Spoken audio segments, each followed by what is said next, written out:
यदि वाकई में आप अपने जीवन को बदलना चाहते हैं तो ये स्पीच आपका जीवन बदल सकता है, लेकिन तब जब आपको लगे आपके अंदर कुछ बदलने लायक है। सिर्फ तब जब आप उन चीज़ों को वाकई में बदलोगे। उन्हें बदलने के बारे में आप महीनों सालों से सोच रहे हैं। सिर्फ तब जब नए साल के आने का इंतज़ार नहीं करोगे, उन चीज़ों को आज से ही बदल डालोगे। आप हर दिन इंतज़ार करते हो ना कि कोई आएगा और आपके ऊपर जादू की छड़ी चलाएगा और आपका पूरा का पूरा जीवन बदल जाएगा। क्या वाकई में आपको लगता है कि ऐसा होगा, या सिर्फ बहानों के तले आप अपने जीवन को बर्बाद करते जा रहे हो? पहले लेट उठने का बहाना बनाया, उसके बाद बहाना बनाया पढ़ाई ना करने का, और उसके बाद अब कह रहे हो कि यदि आपकी कोई मदद कर देता तो आप कहीं और होते। याद रखना, मूर्खों की लिस्ट में सिर्फ और सिर्फ समस्याएं होती है और समझदारों की लिस्ट में उन समस्याओं का समाधान होता है। आपको सिर्फ ये क्यों लगता है कि सिर्फ आपके जीवन में ही समस्या चल रही है, बाकी किसी और के जीवन में तो कोई समस्या नहीं है?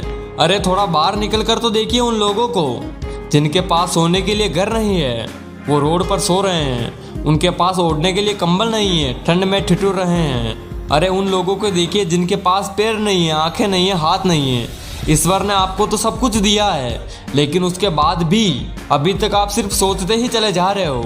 बॉडी सबको अच्छी चाहिए, लेकिन जिम कोई जाना नहीं चाहता क्योंकि उसमें तकलीफ होती है ना, और आपको सिर्फ उस तकलीफ से ही तकलीफ है।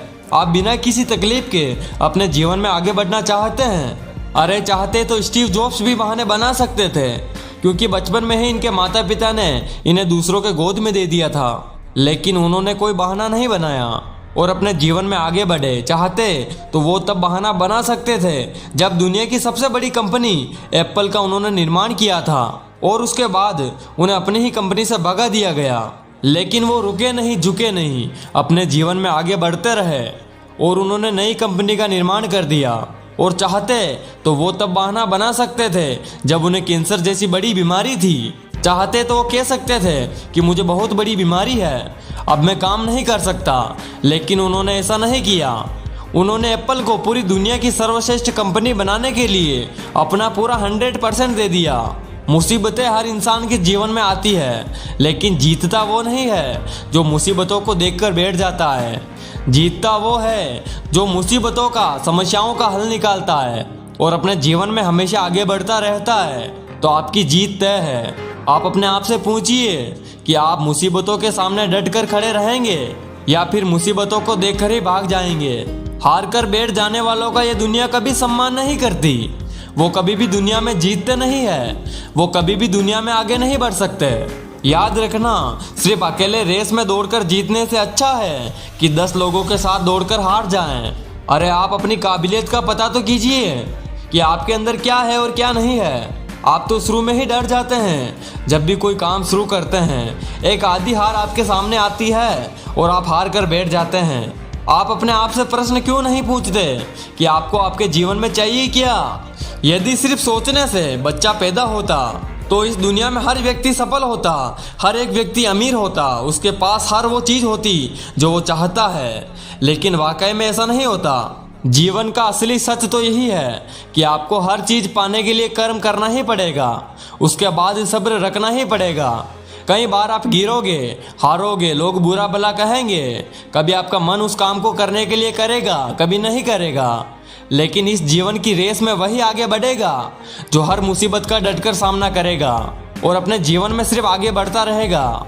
बिल गेट्स ने एक बहुत ही अच्छी बात कही थी कि मैं कभी भी अपनी क्लास में आगे बैठने वाले बच्चों में से नहीं था, मैं हमेशा ही पीछे बैठने वालों बच्चों में से था। लेकिन आज मुझे बहुत ही ज़्यादा खुशी होती है कि जो आगे बैठने वाले बच्चे थे, आज वो सभी के सभी मेरी कंपनी में काम करते हैं। इसलिए आप कभी भी ये मत देखिए कि आप आगे हैं या पीछे हैं, ऊपर हैं या नीचे हैं।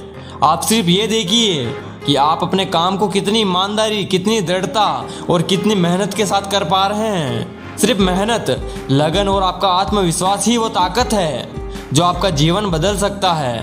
किसी और की सोच आपके प्रति क्या है, उससे कोई फर्क नहीं पड़ता।